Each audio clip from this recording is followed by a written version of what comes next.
ನಮಸ್ಕಾರ ಸ್ನೇಹಿತರೆ. ಮೋದಿನಾಮಿಕ್ಸ್ ಬಗ್ಗೆ ಮಾತನಾಡಬೇಕಾದ್ರೆ ಒಂದು ಇಂಟ್ರೆಸ್ಟಿಂಗ್ ಮಾತನ್ನು ಹೇಳಲೇಬೇಕು ಅನಿಸುತ್ತೆ. ದೇಶ ವಿದೇಶಗಳಲ್ಲಿ ಜಗತ್ತಿನಾದ್ಯಂತ ಕಾಲಾಂತರದಲ್ಲಿ ನೀವು ನೋಡಿದಾಗ ಕೆಲವೊಂದು ಬಹಳ ಇಂಟ್ರೆಸ್ಟಿಂಗ್ ದಾರಿ ತೆಗೆದುಕೊಂಡಂಥ ಕೆಲವು ನಿರ್ಧಾರಗಳು ಏನಿರುತ್ತೆ ಅದು ನೂರಾರು ವರ್ಷಗಳಾದರೂ ಕೂಡ ಜನ ಮರೆಯೋದಿಲ್ಲ, ಹಾಗೆ ಅಂತ ಆಗುತ್ತೆ. ಒಂದು ಉದಾಹರಣೆ ಕೊಡ್ತೇನೆ. ಒಂದು 100-120 ವರ್ಷಗಳ ಹಿಂದೆ ಅಮೇರಿಕದ ಅಧ್ಯಕ್ಷ ಚುನಾವಣೆ ನಡೀತಾ ಇದೆ. ಆ ಅಧ್ಯಕ್ಷೀಯ ಚುನಾವಣೆ ನಡೀತಿರಬೇಕಾದರೆ ಒಂದು ಪ್ರಸಂಗ ಬಂತು. ಜಾನ್ಸನ್ ಅವರ ಅಧ್ಯಕ್ಷೀಯ ಚುನಾವಣೆ, ಅವರ ಕ್ಯಾಂಪೇನ್ ಮ್ಯಾನೇಜರ್ ಬರ್ತಾ ಇದ್ದಾನೆ, ಇನ್ನು ಎಲೆಕ್ಷನ್ಗೆ 3 ದಿನ ಇದೆ ಅಂತಂದಾಗ ಓಡಾಡ್ಕೊಂಬರ್ತಾನೆ. ಒಂದು ದೊಡ್ಡ ಪ್ರಾಬ್ಲಮ್ ಆಗಿದೆ ಅಂತ. ಏನು ಅಂತಂದರೆ, ಆ ಫೋಟೋಗಳನ್ನೇನು ಉಪಯೋಗ ಮಾಡಿದ್ದಾರೆ ಕ್ಯಾಂಪೇನ್ ಮೆಟೀರಿಯಲ್ಗಳಲ್ಲಿ ಮತ್ತು ಎಲ್ಲ ಕಡೆ ಚಿತ್ರಪಟಗಳನ್ನು ಹಾಕೋಲ್ಲಿ, ಅದರ ಕಾಪಿ ರೈಟನ್ನು ನೀವು ತೊಗೊಂಡಿರಲಿಲ್ಲ ಅನ್ನೋ ವಿಷಯ ಗೊತ್ತಾಯಿತು. ಅಂದರೆ ಅಮೇರಿಕದಲ್ಲಿ ಒಂದು ವ್ಯವಸ್ಥೆ ಇದೆ, ನೀವು ಕಾಪಿ ರೈಟನ್ನು ಈಗ ಭಾರತದಲ್ಲೂ ಕೂಡ ನೀವು ನೋಡಿರ್ಲಿಕ್ಕೆ ಸಾಕು.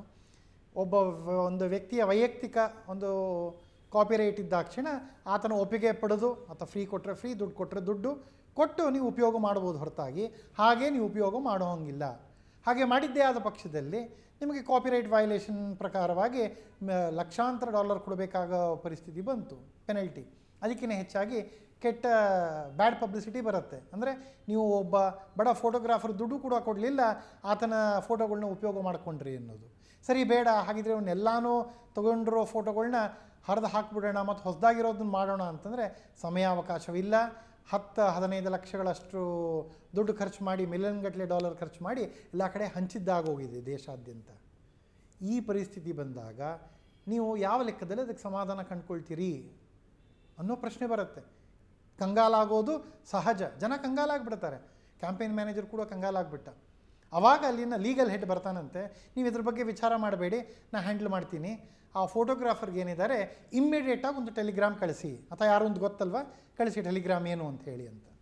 ಏನು ಅಂತಂದರೆ, ನಿನಗೆ ರಾಷ್ಟ್ರಪತಿಗಳ ಚುನಾವಣೆಯಲ್ಲಿ ನಿನ್ನ ಫೋಟೋವನ್ನು ಉಪಯೋಗ ಮಾಡುವ ಅತ್ಯಂತ ಒಂದು ಒಳ್ಳೆಯ ಅವಕಾಶ ಇದೆ. ನಿನ್ನ ಫೋಟೋವನ್ನು ನಾವು ಸೆಲೆಕ್ಟ್ ಮಾಡ್ತಾ ಇದ್ದೀವಿ, ಎಷ್ಟು ನೀ ದುಡ್ಡು ಕೊಡ್ಲಿಕ್ಕೆ ತಯಾರಿದ್ದೀಯಾ ಈ ಕ್ಯಾಂಪೇನಿಗೆ ಅಂತ ಕೇಳ್ತಾರೆ.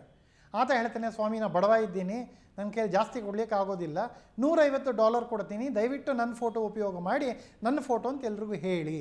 ಅಂದರೆ ಆತನಿಗೆ ದೇಶಾದ್ಯಂತ ಪಬ್ಲಿಸಿಟಿ ಸಿಗತ್ತೆ, ಇದಕ್ಕೆ ನನ್ನ ಕೈಲಿ ಕೊಡ್ಲಿಕ್ಕೆ ಆಗೋದು $150. ಓಕೆ, ಡೀಲ್ ಅಕ್ಸೆಪ್ಟೆಡ್ ಅಂತ ಹೇಳಿ ಆತನಿಗೆ $150 ಕೊಟ್ಟು ಅವರು ತಮ್ಮ ಕ್ಯಾಂಪೇನ್ ಮುಂದುವರ್ಸ್ಕೊಂಡು ಹೋಗ್ತಾರೆ ಅನ್ನೋದು ಒಂದು ಕ್ಯಾಂಪೇನ್ ಮ್ಯಾನೇಜ್ಮೆಂಟ್ನಲ್ಲಿ ಕೇಳಿಬರ್ತಕ್ಕಂತಹ ಒಂದು ದೊಡ್ಡ ಮಾತು. ಇದನ್ನು ಯಾಕೆ ಈ ಕಥೆ ಹೇಳ್ತಾ ಇದ್ದೀನಿ ಅಂತಂದರೆ, ಕೊರೋನಾ ಅಂತ ಮಹಾಮಾರಿ, ಜಗತ್ತೇ ಕಾಣದಿರ್ತಕ್ಕಂತಹ ಮಹಾಮಾರಿ, 100-120 ವರ್ಷಗಳ ಹಿಂದೆ ಯಾವುದೋ ಒಂದು ಮಹಾಮಾರಿ ಬಂದು ಹೋಗಿತ್ತು. ಬಟ್ ಇವತ್ತಿನ ದಿನ ನಾವು ಯಾರೂ ನೋಡಿರಲಿಲ್ಲ, ಕೇಳಿರಲಿಲ್ಲ, ಕಂಡಿರಲಿಲ್ಲ, ಅದನ್ನು ಹೇಗೆ ಎದುರಿಸಬೇಕು ಅನ್ನೋದು ಗೊತ್ತು ಕೂಡ ಇರಲಿಲ್ಲ.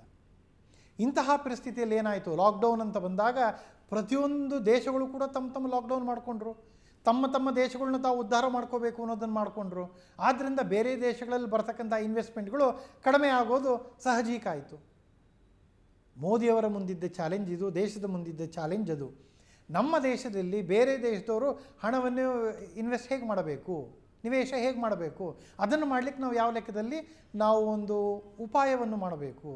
Out of the box thinking ಅಂತ ಕರೀತಾರೆ ಇದಕ್ಕೆ ಮ್ಯಾನೇಜ್ಮೆಂಟ್ ಜಾರ್ಗನ್ನಲ್ಲಿ. ಪ್ರಧಾನಮಂತ್ರಿಗಳು ಒಂದು ಏನು PLI ಅಂತ ಒಂದು ಸ್ಕೀಮ್ ತಂದರು, it is one of the most innovative and out of the box schemes ever ಅನ್ನೋದರಲ್ಲಿ ಯಾವುದೇ ಅತಿಶಯೋಕ್ತಿ ಇಲ್ಲ.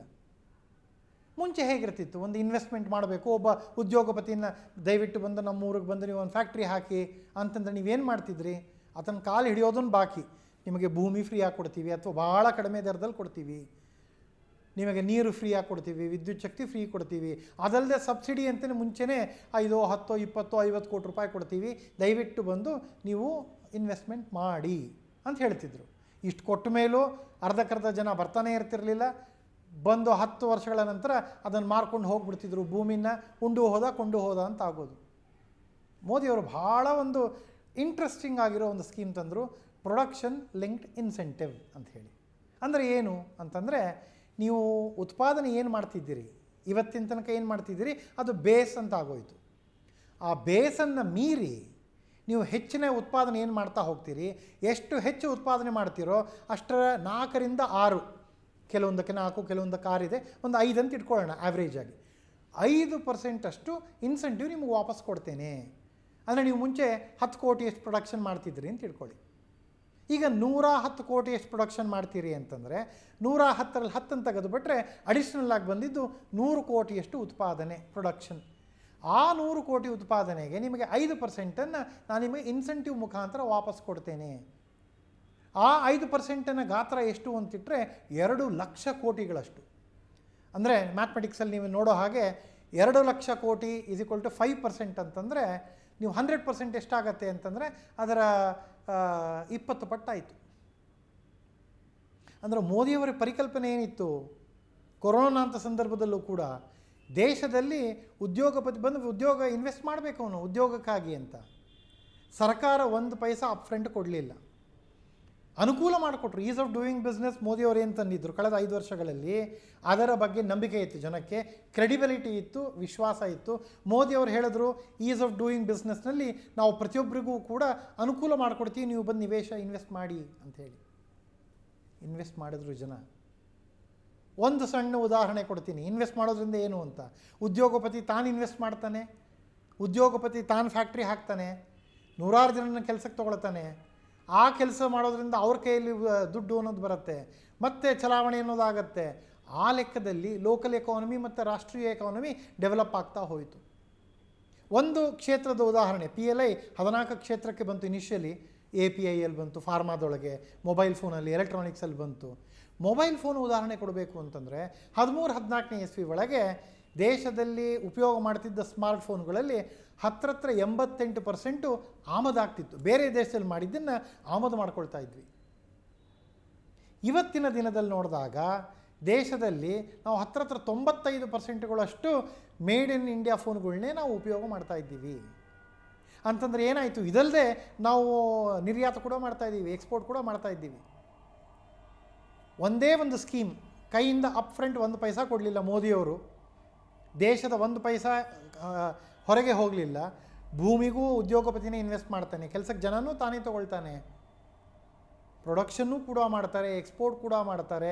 ಅದರಿಂದ ರಾಜಸ್ವ ರಾಷ್ಟ್ರಕ್ಕೆ ನಿಮ್ಮ GSTನೂ ಬರ್ಬೋದು, ನಿಮ್ಮ ರಾಜ್ಯಗಳಿಗೂ ಬರುತ್ತೆ, ಕೈಯಲ್ಲಿ ಇನ್ಕಮ್ ಇರೋದ್ರಿಂದ ಇನ್ಕಮ್ ಟ್ಯಾಕ್ಸೂ ಬರುತ್ತೆ.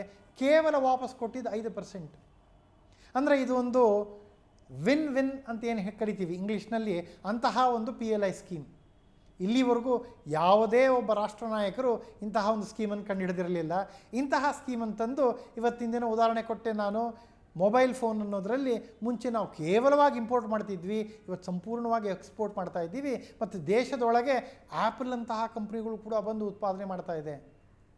ಅಂದರೆ ಚೀನಾ ತನ್ನ ವುಹಾನ್ ವೈರಸ್ಸನ್ನು ಬಿಟ್ಟಿದ್ದಕ್ಕೆ ಪ್ರತೀಕಾರ ಹೇಗೆ ಅಂತಂದರೆ ಚೀನಾ +1 ಅಂತಂದರೆ ಚೀನಾ ಅಲ್ಲದೆ ಬೇರೆ ದೇಶದಲ್ಲೂ ನಾವು ಇನ್ವೆಸ್ಟ್ ಮಾಡ್ತೀವಿ ಅಂತಂದಾಗ PLI ಸ್ಕೀಮ್ ಅಂತಂದು ನಮ್ಮ ದೇಶದ ಆರ್ಥಿಕತೆಯನ್ನು ಮುಂದೆ ತಂದಂತಹ ಒಂದು ಪರಿಕಲ್ಪನೆ PLI.